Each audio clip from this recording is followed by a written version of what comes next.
Commissioner O'Donnell, can you hear us? Yes, sir. Okay, thank you.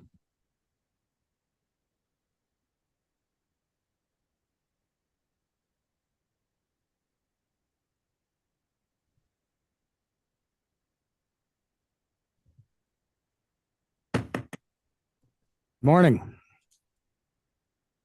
Time is now 9:32 a.m. Today's date is Tuesday, March 12, 2024. We are in the offices of the Montana Public Service Commission in the Bollinger Room. This is the time and place for our regularly scheduled business meeting. I will call this meeting to order. Would my colleagues join me in reciting the Pledge of Allegiance?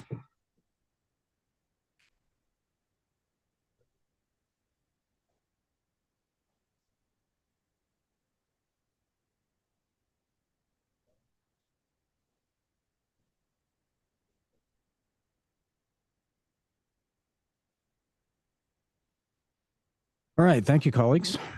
All right, we'll do the roll call. In the Bollinger Room this morning are Commissioner Pinocci, myself, Vice President Fielder, and Commissioner Bukacek. Commissioner O'Donnell is online, so we do have quorum this morning.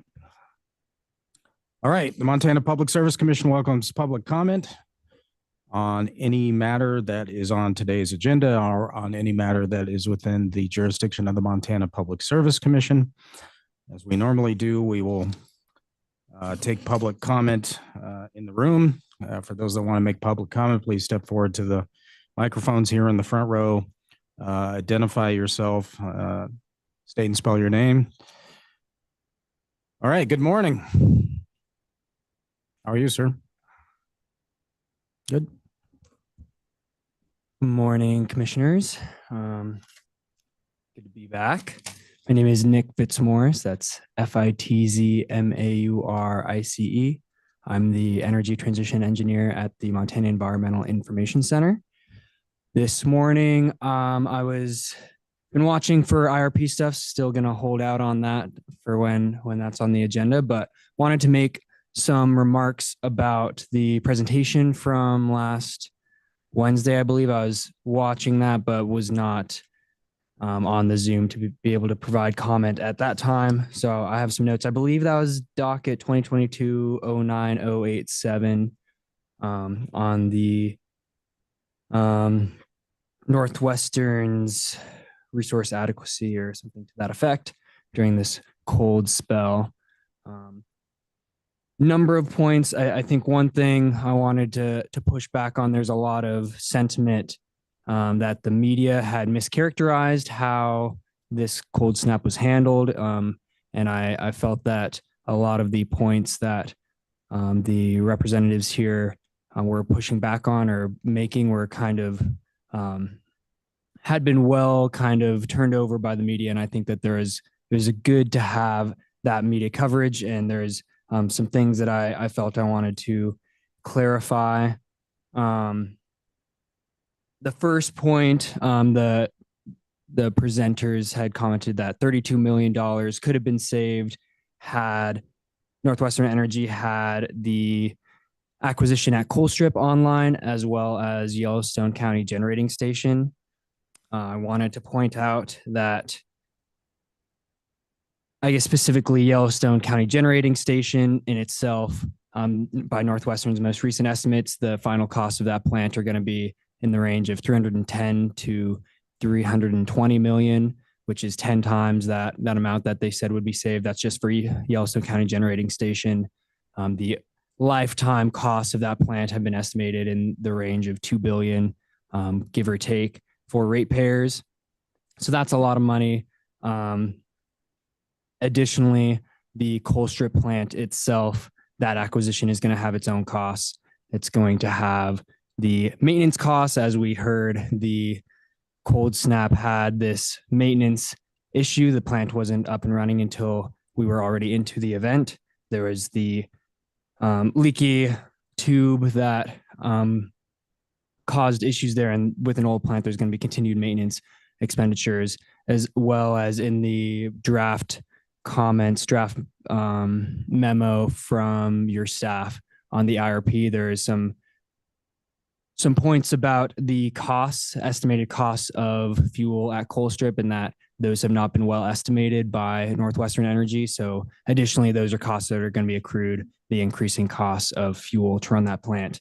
And I wanted to compare that 32 million that has been claimed could have been saved to the benefits Northwestern Energy has already seen in being a participant in the Western Energy Imbalance Market.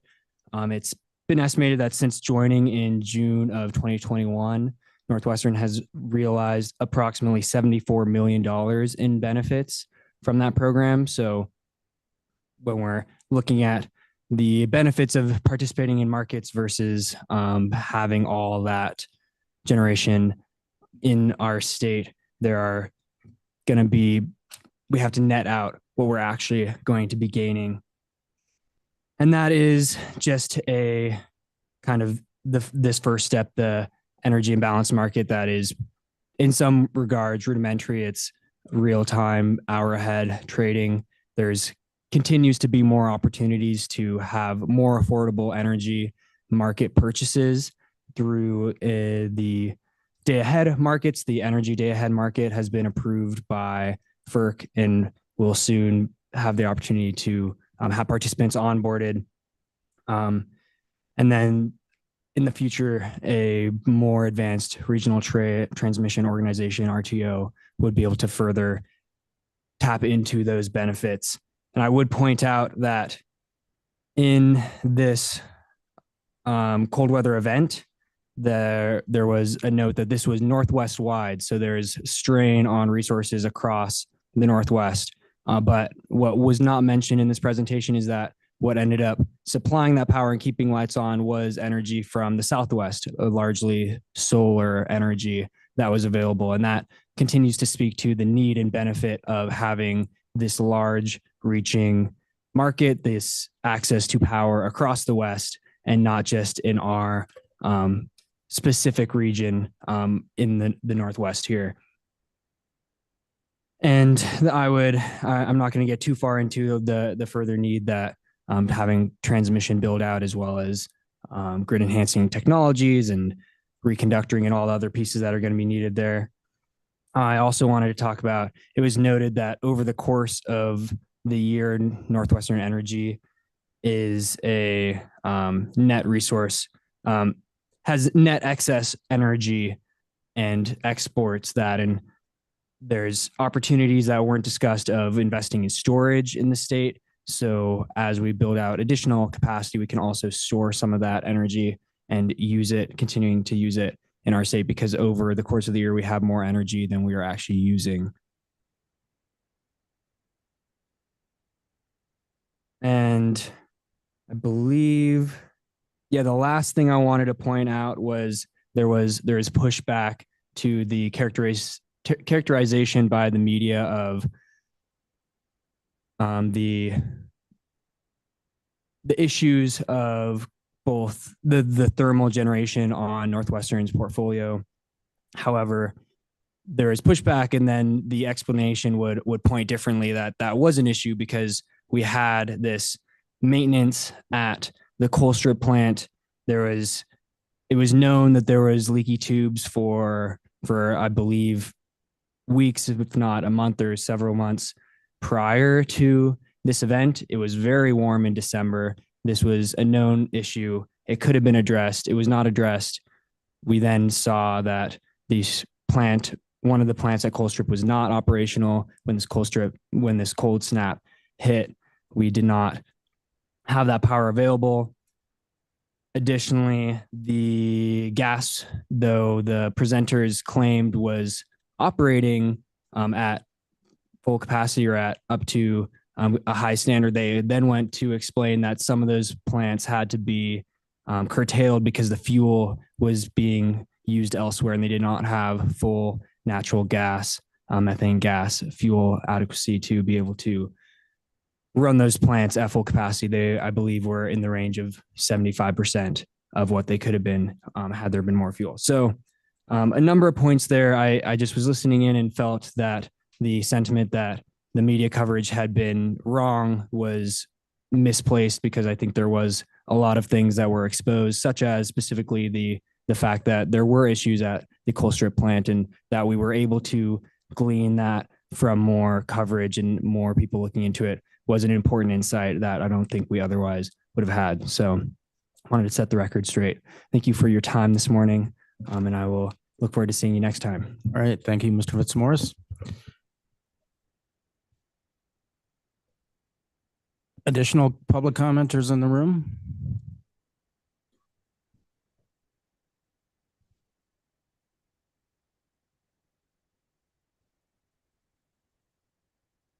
Morning, Mr. President, Vice President, Commissioners. I'm Peter Scott. I appeared before you last week in connection with docket 2021.12.136. Do you intend to speak to this docket again this week, do. Mr. Scott? So, Mr. Scott, I'm sure you're aware, as someone who regularly practices before the commission, it is very unusual for us to allow legal counsel to address dockets, particularly contested dockets that are up for vote. I gave you some latitude last week because we had the issue of the Ready Eddy filing. I wanted to give you the opportunity to address that issue. I gave you much leeway last week. I'm not going to do so today. This is a contested matter. We do have the matter before us ready for disposition. And so we do not allow, as a general rule, argument from attorneys because it's essentially serving as a summary oral argument. Well, I appreciate the latitude granted last week, and I guess I just asked the commission to take note of the written comments presented last night. All right. Thank you, Mr. Scott.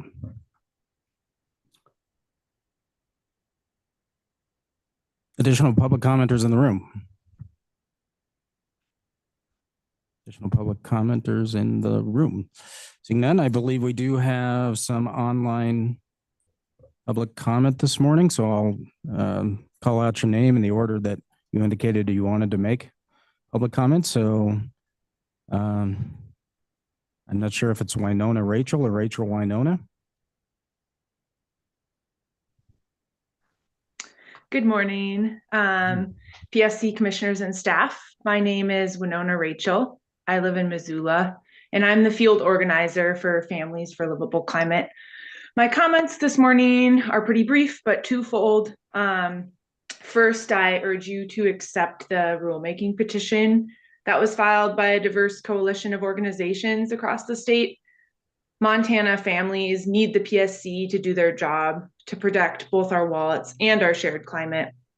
Our courts have already ruled that our youth have a right to a clean and healthful environment, and we owe it to ourselves and our children and grandchildren to ensure a livable future for the place that we call home. Secondly, I just want to thank the PSC staff for doing such a thorough and deep investigation of Northwestern's integrated resource plan, and I urge the PSC commissioners to honor this hard work and follow their staff's recommendations regarding the IRP. And thank you for your time this morning and an opportunity to speak. All right. Thank you, Ms. Rachel. All right. Public commenter number 2 was McKeely Shannon.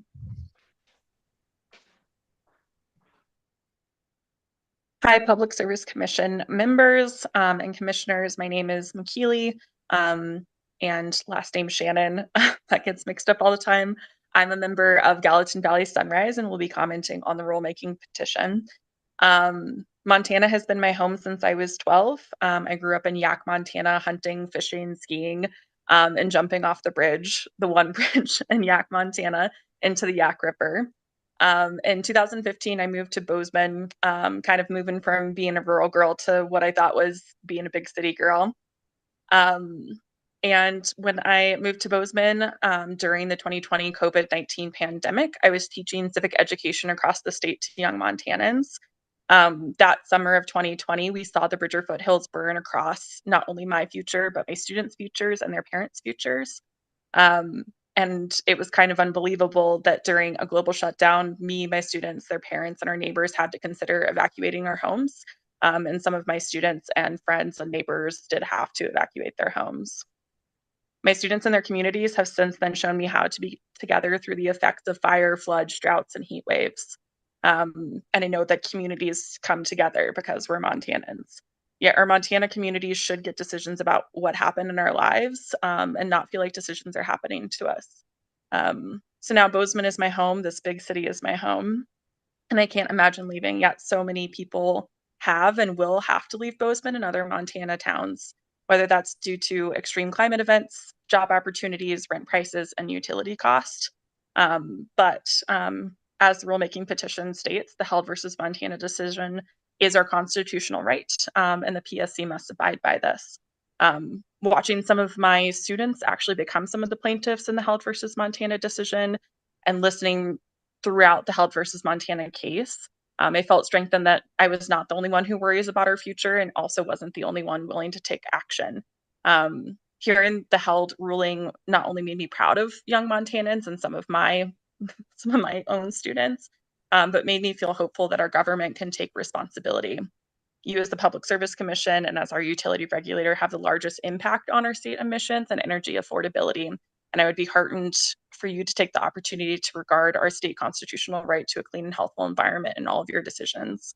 If climate costs are considered as a part of decision making, me and my students' futures don't have to burn but flourish. I want to afford to live here long term and have a clean and healthful environment. And I want to continue to take part in the beauty of our state no matter what time of year it is. My peers and I at Gallatin Valley Sunrise are part of this petition filing because as young people, we know hope only creates change with action. The only hope we have for a safe and livable future is one in which we have a stable climate. Thank you all so much. All right. Thank you for your comment this morning, Ms. Shannon. Commenter number 3 would be Mary Catherine Dunphy. Mary Catherine, are you on?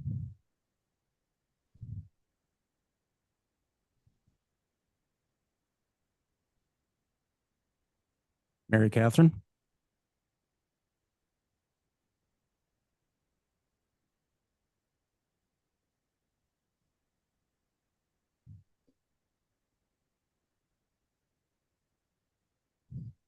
Okay, well, we're waiting for Ms. Dunphy.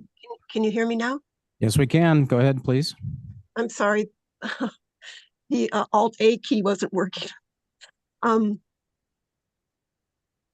Thank you, President Brown and members of the commission. My name is Mary Catherine Dunphy. That's spelled D-U-N-P-H-Y, and I live in Miles City. Last month in a Montana PBS documentary about energy production in Montana, Montana's very own Nobel Peace Prize winning climate scientist, Dr. Steve Running, said when discussing the adverse effects of climate change, quote, "We had this naive expectation that when we as scientists pointed out what was going on, everybody had to get real quick, and the politicians would line up at our door to ask what needs to be done. And here we sit 20 years later, and some things are being done, but everybody widely agrees not nearly at the pace it's needed," end quote.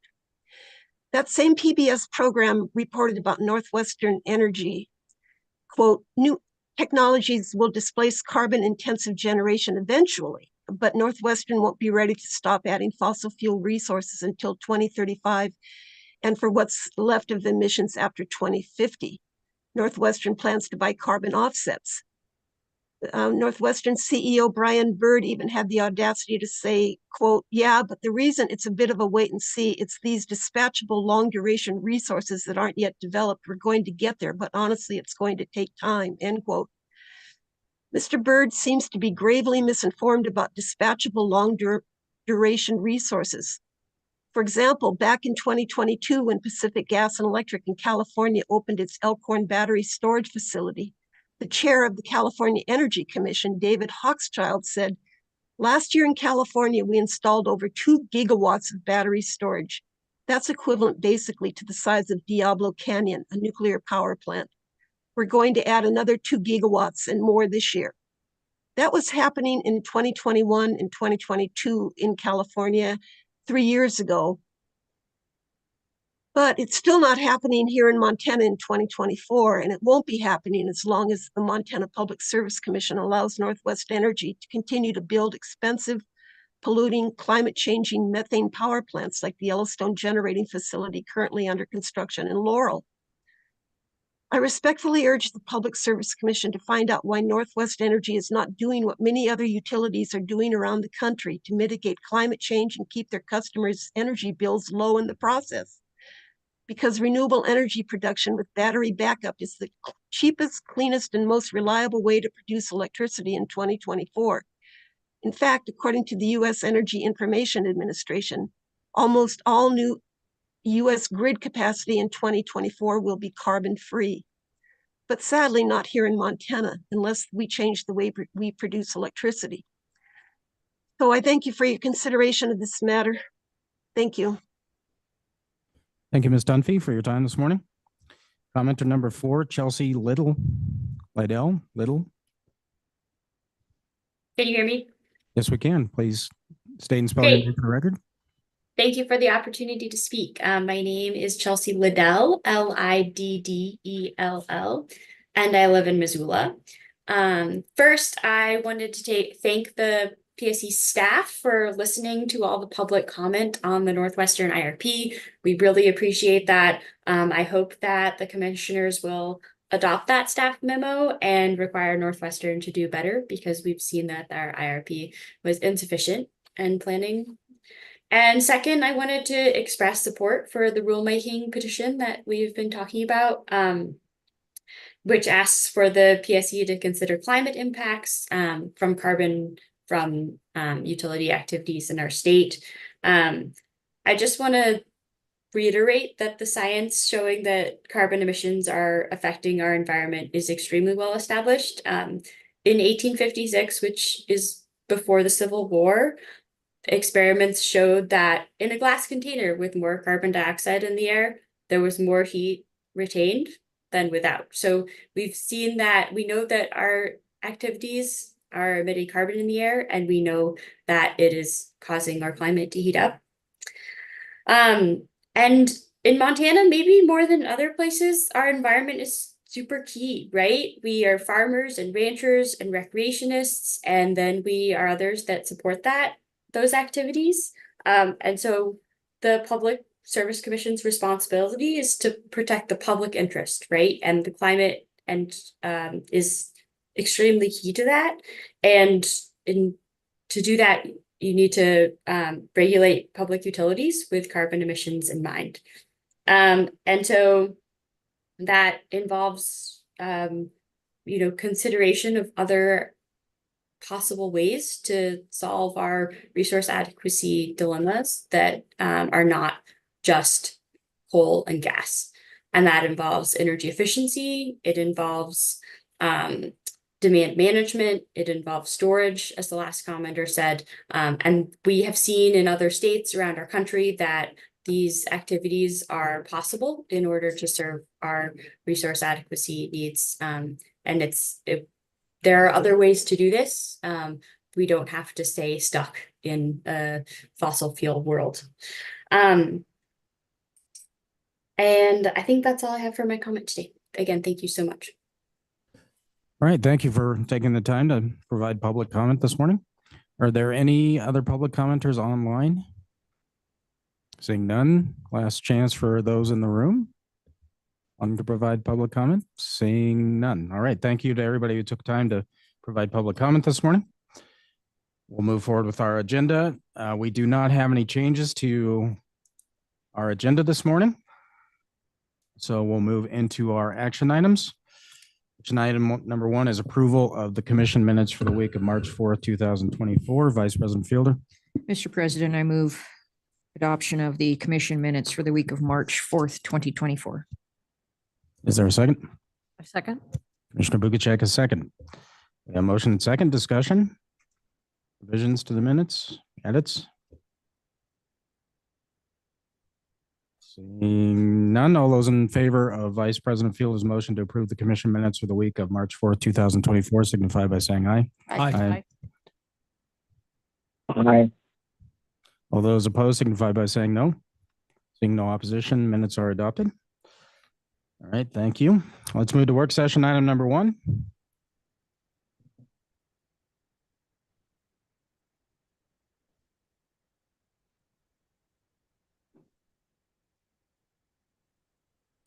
All right, this is docket 2023.11.095. This is a commission initiated matter.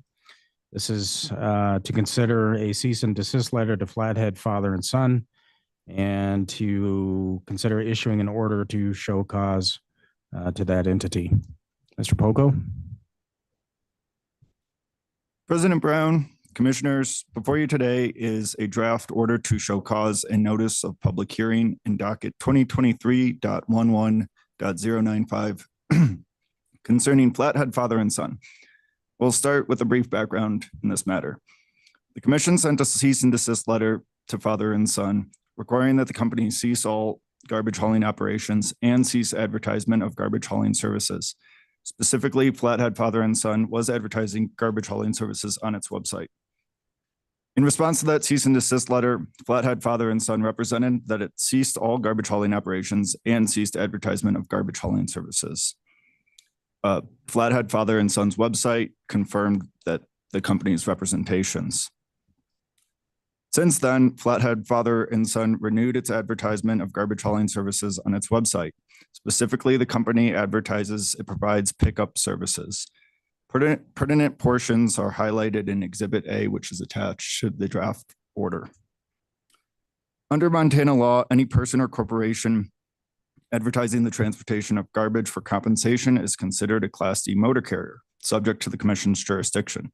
It is unlawful for a Class D motor carrier to operate without a certificate of public convenience and necessity. We see applications for those often. Because of its advertisements, Flathead Father and Son is considered a motor carrier.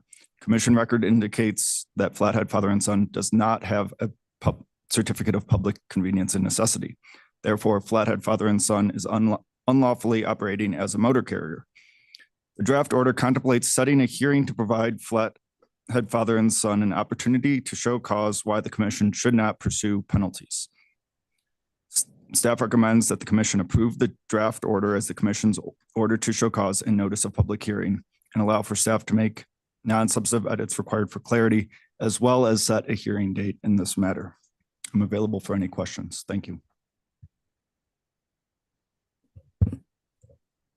Anything to add? Okay. Is there a motion? Commissioner Bukacek. I move to approve the draft order to show cause and notice of public hearing date to be determined as the Commission's order to show cause and notice of public hearing and allow staff to make any non-substantive edits required for clarity. Is there a second? I'll second. We have motion and second discussion. Commissioner Bukacek. Commissioner Panoche. I'm just curious, did you get on the phone with them and say, hey, why don't you file an application and be legal? What was their answer to that? Certainly, staff, this all originated out of a carrier to carrier complaint, a CTC complaint. And staff takes many steps prior to coming before you today for an order to show cause. Suggesting all the options, whether it's ceasing operations, allowing the carrier or the person who's received the complaint against them to explain what their operations are, or cease the activity. So there's been multiple steps to get to this point. Our staff works closely with carriers who receive a CTC complaint against them. And then eventually, if that doesn't work, it rises to a cease and desist letter, which was sent out in December 2023 in this matter. And then if there still is no response to that, is when we get to the point we're at today. Follow up. Follow up. So were you able to get on the phone with them and say, hey, get the license and maybe we can approve it? Did they tell you, no, we're not going to do the license and we're going to continue to do it illegally? I just find that maybe there was some reason they didn't feel they should get a license. Maybe they want that reason to be heard. What are your thoughts there? President Brown, Commissioner Panoche, at this point, the Flathead Father and Son will have an opportunity to show cause why the Commission should not pursue penalties. And in that opportunity, they can present any argument of why they think we should not pursue penalties or why they may not need to be a licensed operator under Commission jurisdiction. So they can present the arguments at this point moving forward. Thank you. If I may take a point of privilege, I'll address your Question, Commissioner Pinochi. In Exhibit A to the proposed order, there is a letter from the commission to Flathead Father and Son, in which the commission notes that the Flathead Father and Son may apply for a Class D certificate of public convenience and necessity. And you'll also find an email exchange in which Ryan from Flathead Father and Son notes that here. Quote, we would happily apply for a Class D certificate from the Montana Public Service Commission as suggested in your notice. Unfortunately, as mentioned in the application process, the terms are clearly designed to ensure there's no competition in the areas that currently provide service. So to answer your question, that colloquy has happened. All right. Additional questions, discussion? Mr. President. Commissioner O'Donnell. Thank you. Yeah, I think it is important to for the public to recognize that this is not a Public Service Commission rule in and of itself of our discretion. We are merely the administrators for the laws set down by the legislature having to do with licensing of garbage carriers, and it is not for the purpose. It may seem through the lively debate on this issue that's been going on for some time, it may seem that these laws are meant to squash competition. And actually, the legislature maintains that the purpose of these licensing and exclusivity of contracts for areas is to ensure that all points within an area are covered, and that along with somebody's approval to operate within a certain protected area is that they have to agree to service all points within that service area. So it is a subject of lively debate. I just want to point out it is not the commission's posture to inhibit competition or any small business that wants to do it. This is a matter of the legislature, and until the law is changed, then the commission has no latitude to stray from that. However, in this particular case, since the subject company has acquiesced to the response to the request of the commission, and then apparently, and we'll understand more about this in the show cause hearing, apparently has reneged on that and flaunted that it seems to me that this is a direct affront to the authority of the law of the state of Montana, and in this case, it seems to warrant some type of a penalty charge, Mr. President. Thank you, Commissioner O'Donnell. Additional discussion? Additional discussion? Vice President Fielder.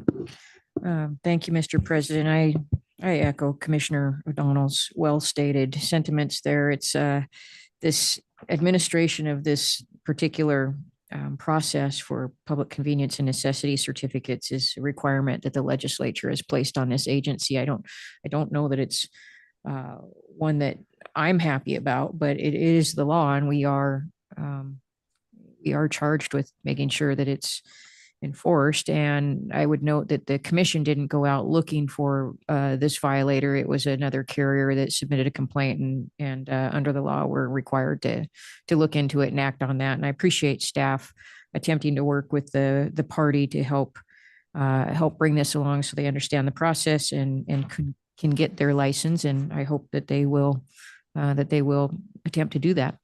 Thank you. Thank you, Vice President Fielder. Additional discussion? Additional discussion? Seeing none, all those in favor of Commissioner Bukacek's motion signify by saying aye. Aye. Aye.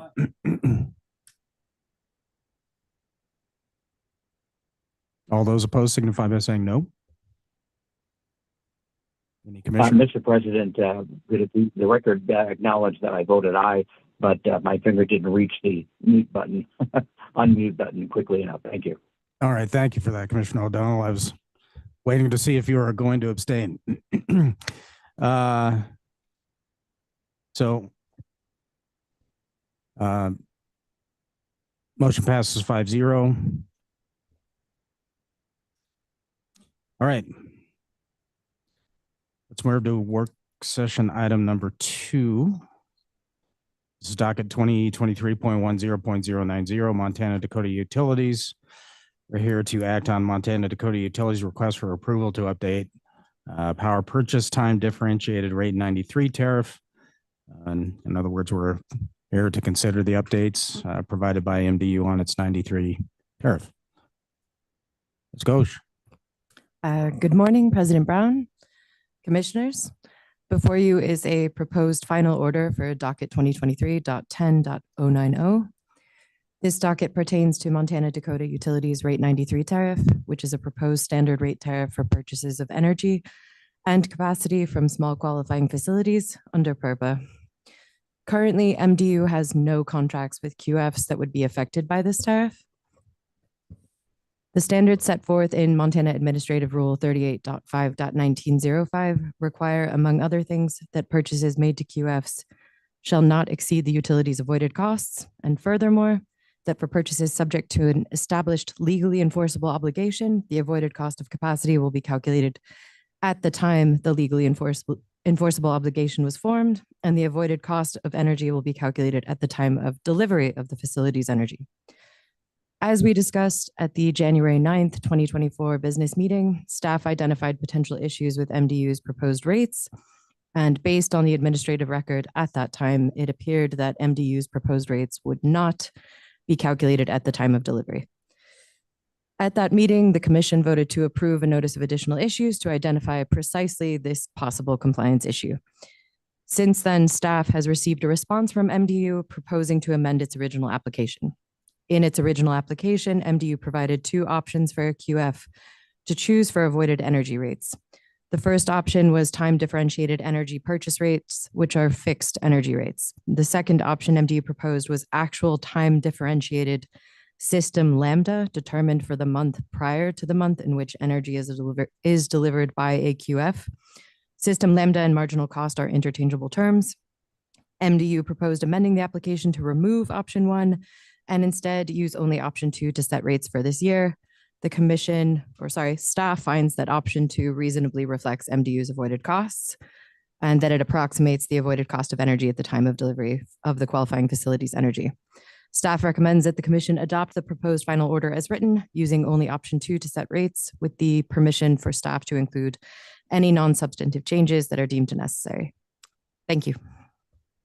All right, thank you, Ms. Ghosh. Mr. Polko, anything to add? All right, is there a motion, Commissioner Panochi? Thank you, Mr. President. I make a motion to approve and adopt staff recommendations.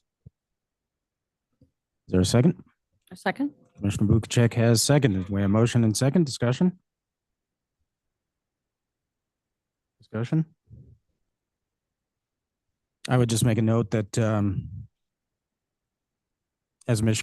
Ghosh succinctly stated, we had brought this matter up before in January. We had determined at that time to ask for additional and clarifying information from MDU. That information has been provided. The information, I think, resolves any concerns Commission has about how to calculate MDU's avoided cost. Appreciate MDU's diligence in addressing this matter, and I will be supporting Commissioner Panochi's motion. Additional discussion? Additional discussion? Seeing none, all those in favor of Commissioner Panochi's motion signify by saying aye. Aye. Aye. Aye. All those opposed signify by saying no. Seeing no opposition, motion carries unanimously. Thank you. Good work. Thank you, Ms. Ghosh. All right, let's move into work session item number 3. This is docket 2021.12.136. This matter has been consolidated with docket 2021.12137. This is a commission initiated matter. This is the commission's investigation into the adequacy of legacy infrastructure operated by QS Corporation doing business as Century Link.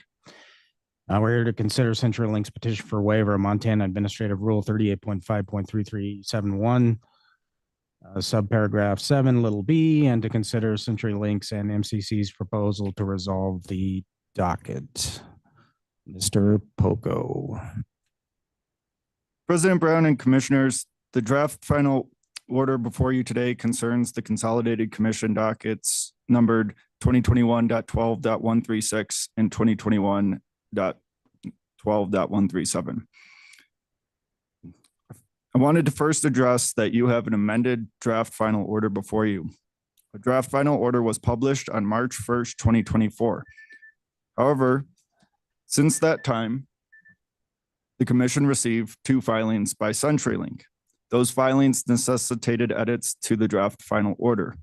The amended draft final order before you addresses all filings and motions that the commission has received in this matter.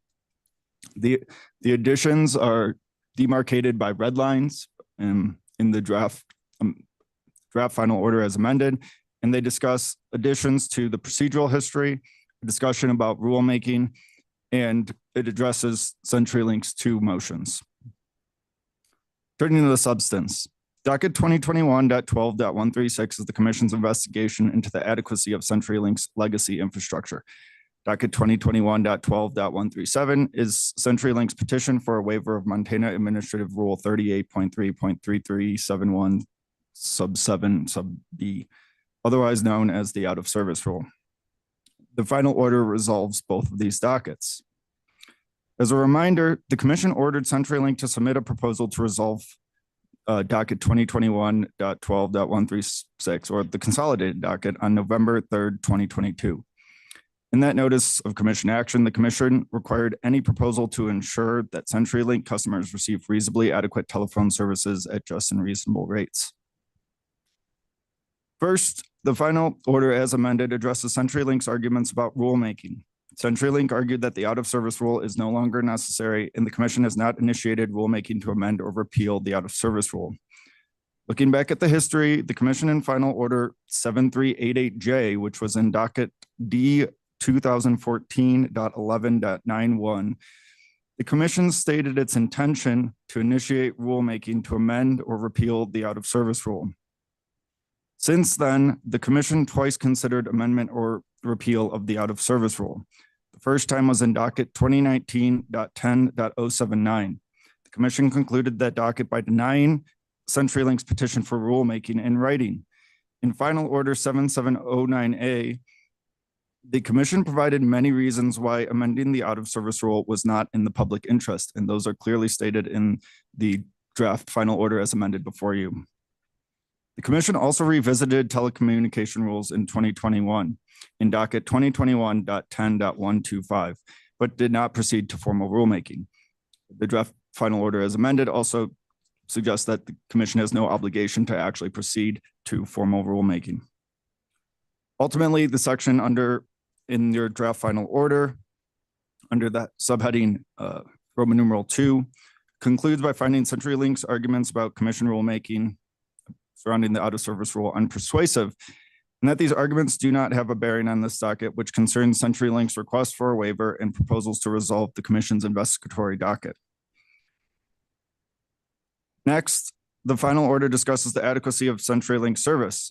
The record evidence did not support a finding that CenturyLink service is adequate because CenturyLink admitted it has not complied with the out-of-service rule for nearly a decade. It has no plans to upgrade its Anaconda and Go Digital copper telephone services, which are antiquated, and does not have adequate staff to comply with the out-of-service rule.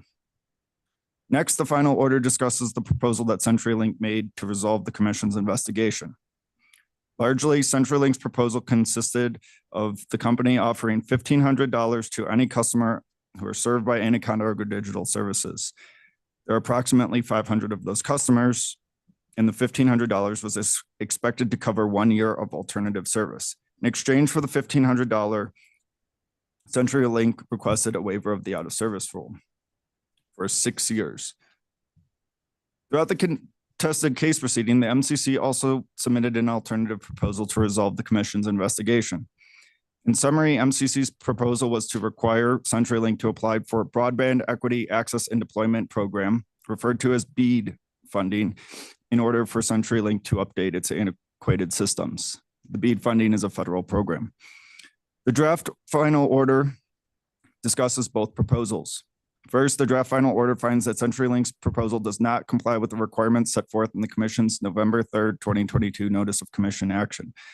Record evidence did not support a finding that the alternative services are reasonably adequate, the alternative services are available, or that alternative services would be provided at just and reasonable rates.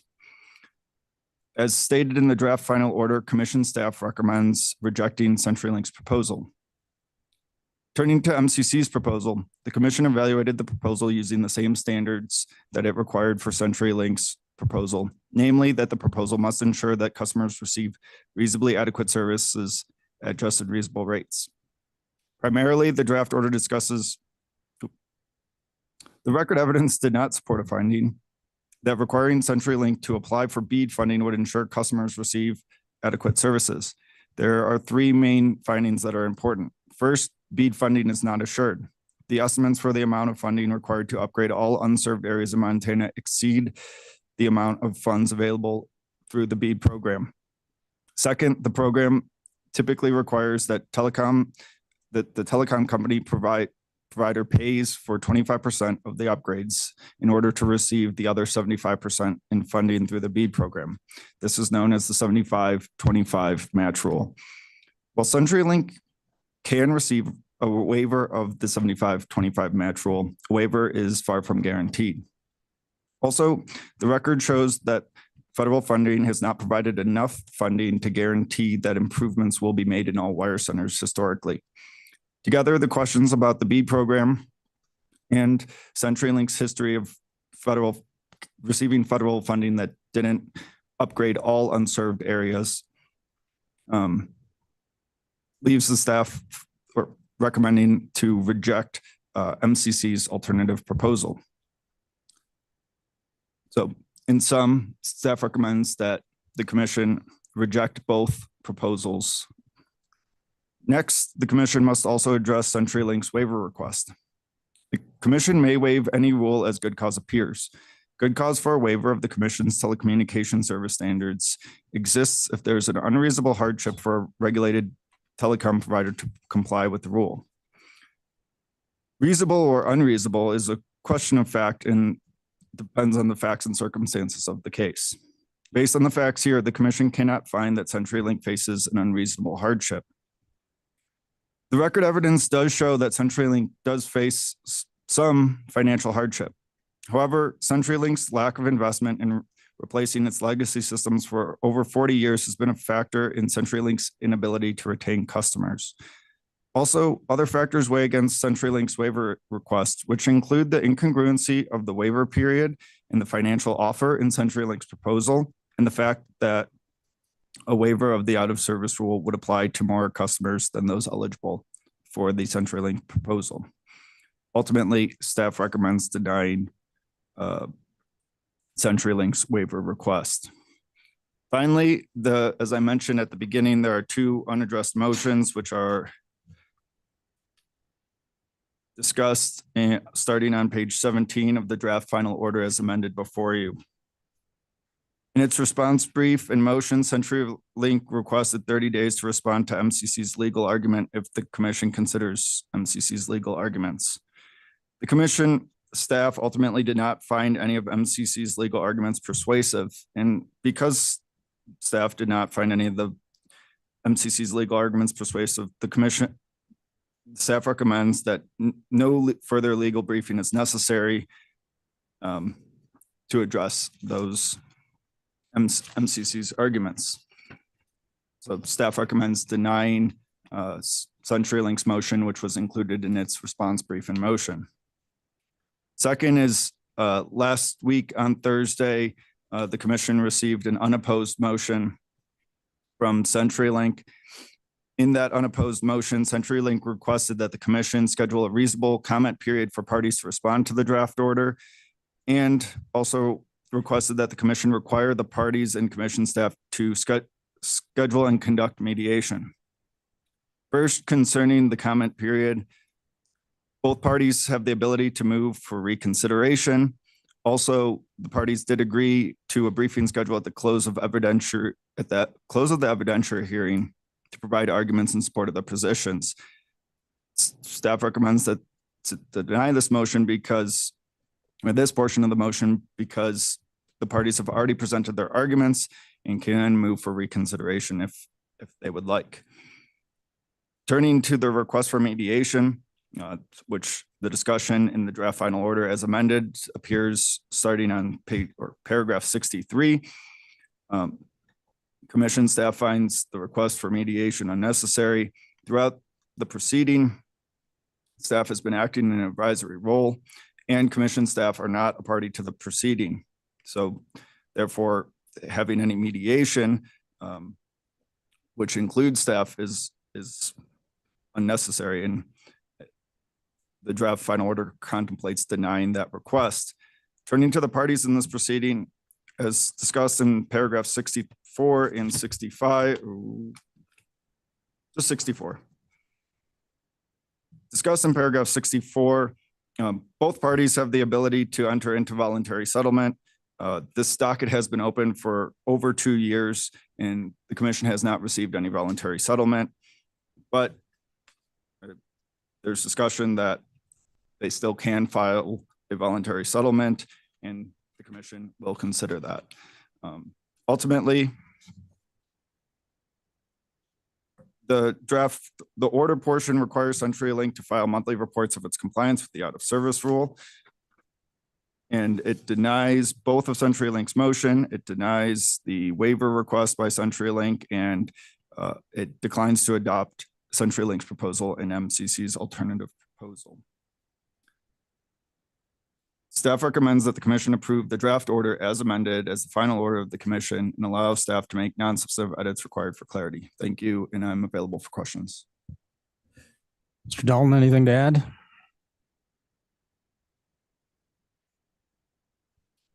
Mr. Sheard? Turn on your microphone, please. Mr. President, I do not have anything to add. I thought Mr. Polko did a very thorough job. All right, I would just note for the record, Mr. Sheard, that your Apple Watch apparently went off, which is I a apologize for violation that. of commission decorum, so you're buying donuts for the That's what I was going to agency. say. Thank I you. remember the legislative hearings, and so I will have donuts tomorrow morning. Thank you, Mr. Sheard. All right, colleagues, I will move to have the commission approve the draft revised order as the final order of the commission. The draft revised final order addresses the motions filed by CenturyLink by denying them. And it also addresses the request for mediation by denying that as well, and to allow for staff to make non-substantive edits as required for clarity. Is there a second? Mr. President, I second. Mr. President. Vice President Fielder has second. We have motion and second. Good, thank you. Discussion. I'm happy to speak to my motion, colleagues. Obviously, I'll be supporting my motion. As you recall, this matter was to be taken up at last week's business meeting. However, the matter was deferred after it was brought to the commission's attention that the counsel for CenturyLink and or his staff incorrectly filed a brief in the old EDDI system instead of the new and operative READY system. So this is a good reminder for those that practice before the commission to file your briefing through our READY system, REDDI, not through the old system, and certainly we do not take emailed filings. This past week, the commission had the opportunity to review the March 4th, 2024 CenturyLink filing. After reviewing that filing and after reviewing a March 7th, 2024, quote, unopposed motion to accept comments on proposed order and for mediation filed by CenturyLink, I have proposed to amend the original draft final order in this matter. You will find in your materials in front of you, and the public will find is now publicly posted, my proposed revisions to the final, or my revisions to the original order. These revisions are clearly outlined in red. These revisions address, and in my belief, redress the March 4th and March 7th filings made by CenturyLink. To wit, the revised order addresses CenturyLink's arguments as to the continued necessity of the out of service rule. Specifically, the revised order before you states that CenturyLink's arguments as to prior reviews by the commission of the necessity of the OOS rule have no bearing on the outcome of this particular docket, as we are addressing CenturyLink's current waiver of the OOS rule. As I noted, the current revised order also addresses motions made in its response brief and self-styled unopposed motion. If adopted, this order before you denies CenturyLink's request for additional legal briefing and a comment period on the grounds it is unnecessary to resolve this docket.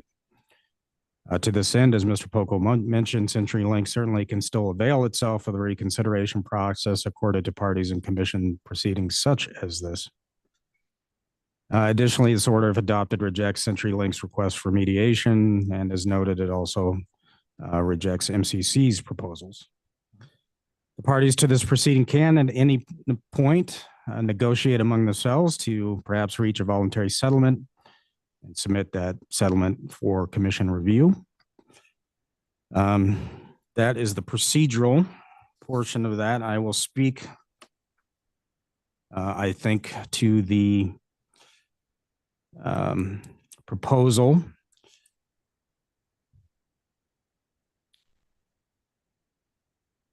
I am certainly cognizant of CenturyLink's argument that we no longer live in the days when the monopoly service provider in this field could subsidize rural service with revenue from more populated areas of Montana. So in 2024, there are really two options, I think, for the commission to consider, and frankly, for the public. We either accept the fact that without subsidies from population centers, service in rural areas will become a lot more expensive, or we accept the fact that we need to subsidize rural service areas and create a state-based fund to provide that subsidy. That latter proposal would, of course, require the commission to take action, but we certainly have the ability to do that. But I suspect some of our carriers may oppose such a proposal, but I suspect we will be having that conversation in the coming months. I'll be supporting, as I stated, the amended final order, and thereby rejecting the proposals of CenturyLink and MCC, as I'm not convinced that these proposals go far enough to help folks that have issues with CenturyLink's legacy infrastructure. The proposal, if adopted, might benefit around 500 customers in Montana served by the Anaconda and Go digital carrier system. I use the word might because there isn't adequate evidence in the record to say whether there are other viable services options in the area, in the areas that are, I would say, underserved. Certainly, the 1,500 payment won't get very far if there are no alternative services to purchase with it. And we saw no evidence that showed that there are viable other services. Some customers of the legacy infrastructure may benefit from this proposal, certainly. CenturyLink's proposed 6-year rule waiver would affect all, but CenturyLink's proposed 6-year rule waiver would affect all CenturyLink customers of Mr. Poco averred. So some customers may be able to turn CenturyLink's incentive payment into more reliable service, but those who can will be left with CenturyLink as their sole option, and they will have no out-of-service rule to protect them if we were to make a decision contrary to the draft final order. Thus, colleagues, if we're going to waive the rule, I'd rather see it focused on wire centers where 1, CenturyLink can satisfy the out-of-service rule, and 2, CenturyLink has offered the incentive to customers to disconnect service. So again, I will be supporting my own motion. Additional discussion, Vice President Fielder. Thank you, Mr. President. I appreciate your remarks, and I will also be supporting the motion.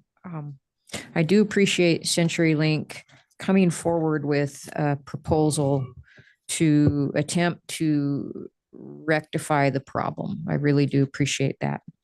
I did ran some numbers based on the information in the record and also some other information that I came up with myself, and I'll explain that. But you know, the range of cost to CenturyLink to resolve this issue is pretty wide.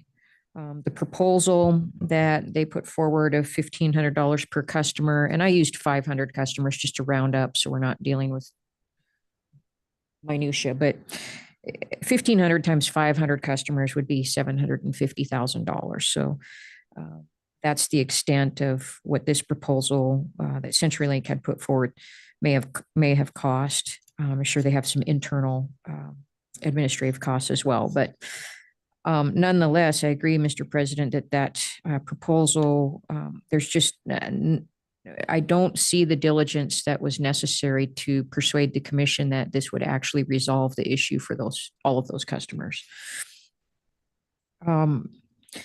So also in the record, CenturyLink had argued that it could cost up to $185,000 to upgrade their system to serve those same customers, $185,000 per customer, which equates at 500 customers to $92.5 million. So we've got a pretty wide range there from $750,000 with the proposal that was put on the table to $92.5 million, which is CenturyLink's stated cost to upgrade the system in total. Now, if CenturyLink were to receive some of these grants and subsidies that are available through the government, they might be able to get that cost down to zero per customer with the BEAD program and a successful waiver of the matching requirement. It seems the record indicates that's unlikely that they would actually get that, but they could try. And so it's possible they could get these customers' services updated and upgraded for no cost to the company, relying fully on the subsidies that are available through the federal and state programs. The lower end of CenturyLink's estimate to resolve this with grant funding without that match waiver was $37,000 per customer. So it was about $18.5 million. So for CenturyLink to resolve this with without a grant, they're looking at $92.5 million. And with this $1,500 per customer, they're looking at $750,000. I think there's some other alternatives in there that really need to be fleshed out by the company and could create a solution that's reasonable for the commission to consider or for the customers themselves to agree to in a settlement with the company. I did look into Starlink. I am a Starlink customer, so I'm familiar with its service. So that's why I looked at that. And right now, the hardware for Starlink is $599 for the satellite dish and the router and the power pack that comes with it. The subscription is $120 a month. This is not a telephone. This is internet service, but it would provide the ability for customers to have communications beyond their home. With installation and some of the labor and materials that would come with that, I estimate that it would be right around $2,500 per customer to obtain the Starlink. It's not the same as picking up a telephone. So some customers that aren't familiar with using the internet would have to undergo a transition. That $2,500 would cover the installation of the Starlink itself, and 1 year of subscription service. But the difference between what those customers are paying now for service that isn't reliable is roughly about $30 a month, I believe. And the Starlink is $120 a month, and it is, in my experience, very reliable, and others I've heard from. That's still a pretty big gap. So I think CenturyLink would have to work at how they would ease that gap, potentially subsidizing the Starlink payments if Starlink was the alternative that was chosen over the course of time to help customers adapt to it. So, I mean, there's some logistics that would have to be worked out, but I do believe there are some viable alternatives that weren't available a few years ago that are now. And I really would encourage and hope that CenturyLink would do some real due diligence on providing a reasonable alternative to these customers so that then CenturyLink could disconnect and not be responsible for that service anymore, potentially. Of course, that would be up to the commission at that time that the proposal would come before the commission. But those are just some thoughts I had. I'd like to see more diligence. I think there are solutions out there that are reasonable and would cost quite a bit less than having the company have to upgrade the old antiquated systems that are in place now that seem to be rather infeasible to upgrade. So thank you, Mr. President. Thank you, Vice President Fielder. Additional discussion? Mr. President. Commissioner O'Donnell. Thank you. Yeah, I think it seems to me that it's useful to understand the significance and the origins of the outer service rule, and that is that the state of Montana is declaring that it is of great importance that everybody in the state have the maximum connectivity that is possible, in particular for access to 911 emergency. And that's not just medical emergencies, that's fire, police, all sorts of things. Because of this out of service rule, I take a little bit different tack than Vice President Fielder, in that I noted that we received multiple complaints over the years that I've been on the commission about the thoroughly inadequate telephone connectivity through this legacy system, and the very, very negligent, it seems, negligent response by CenturyLink to address these problems, to schedule repair and for people showing up. It's a deplorable record of testimony. And that in the face of this, CenturyLink did not come to us to ask us, as, hey, we have this problem and we need your help at dealing with it, with this problem. They waited for us to initiate a hearing investigation into this problem. And I find that to be very poor corporate citizenship on their part. It would seem to me, Mr. Polko said that he referred to the lack of upgrading of their system leading to people leaving the system. Well, that doesn't reflect accurately. I think that certain people have no alternatives to that system. Certainly, the legacy phone system predates the fiber internet system, and I think that the opportunities have changed significantly, such that it would seem to me that the way for CenturyLink to honor its obligation to provide connectivity to these 500 people or so would be that through fiber. Fiber is reliable. It's not dependent upon satellites floating through the air or some type of other company on that. It's a very, very basic system that can be served by many different people. I do notice, for instance, CenturyLink's statement about how much it would cost to provide fiber to these people. That's noted. I did note, however, and it's anecdotal, but I believe it to be correct, that the town of Webo, the area around Webo, was one of the hot spots of the CenturyLink problems.